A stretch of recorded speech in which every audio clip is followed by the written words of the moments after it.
इस चुनाव में यूपी पर सबकी नजरें हैं और यूपी की बात करें तो मायावती भले ही चुनाव में खास टक्कर देती न दिख रही हों, लेकिन वो कुछ न कुछ ऐसा जरूर कर देती हैं कि सबकी नजरें उन्हीं पर टिक जाती हैं। मैनपुरी से यादव प्रत्याशी उतारने के बाद अब उन्होंने एक और बड़ा फैसला किया है। उन्होंने बीएसपी की राजनीति को तेज धार के साथ लेकर आगे बढ़ रहे अपने भतीजे आकाश आनंद के ही पर कतर दिए हैं, जबकि उन्होंने खुद ही आकाश को अपना सियासी वारिस बनाकर इस बार के आम चुनाव में लॉन्च किया था। लेकिन 7 मई की शाम उन्होंने अचानक आकाश को अपने उत्तराधिकारी और पार्टी के नेशनल कोऑर्डिनेटर पद से हटा दिया। मायावती ने कहा कि आकाश अभी इतनी बड़ी जिम्मेदारी संभालने के लिए मैच्योर नहीं हुए, लेकिन मायावती के इस कदम से हर कोई हैरान रह गया।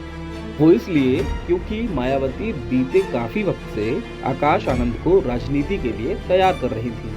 अब हर तरफ सवाल उठ रहे हैं कि आखिर ऐसा क्यों हुआ, मायावती ने आकाश आनंद के पर क्यों कतर दिए। तो चलिए अब हम आपको बताते हैं कि इसके पीछे की पूरी कहानी क्या है। दरअसल पोस्ट मिलने के बाद आकाश आनंद काफी एग्रेसिव तरीके से अपना कैंपेन आगे बढ़ा रहे थे। पहली बार चुनाव में एक्टिव तरीके से उतरे आकाश विरोधियों पर काफी हमलावर नजर आए।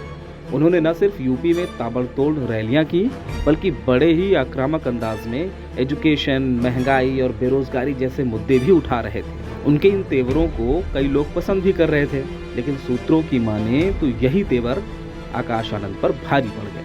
कहा जा रहा है कि मायावती ने आकाश को यूपी और उत्तराखंड से दूर रहने को कहा था, क्योंकि यहाँ की पॉलिटिक्स बहुत सेंसिटिव है। लेकिन इसके बावजूद आकाश ने अपनी पहली ही रैली पश्चिमी यूपी के नगीना से कर डाली।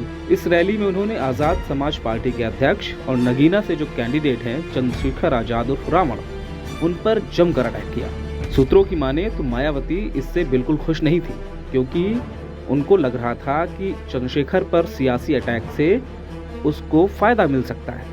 ये तो हुई नगीना की बात, लेकिन आकाश ने सीतापुर रैली में तो पार्टी नेतृत्व को नाराज करने में कोई कसर ही नहीं छोड़ी, क्योंकि इस रैली में वो एक कदम और आगे बढ़ गए और उन्होंने बीजेपी नेताओं पर जमकर भड़काऊ बयान दिए। उनकी तुलना आतंकवादियों से कर डाली, बीजेपी नेताओं को पीटने की बात कह डाली।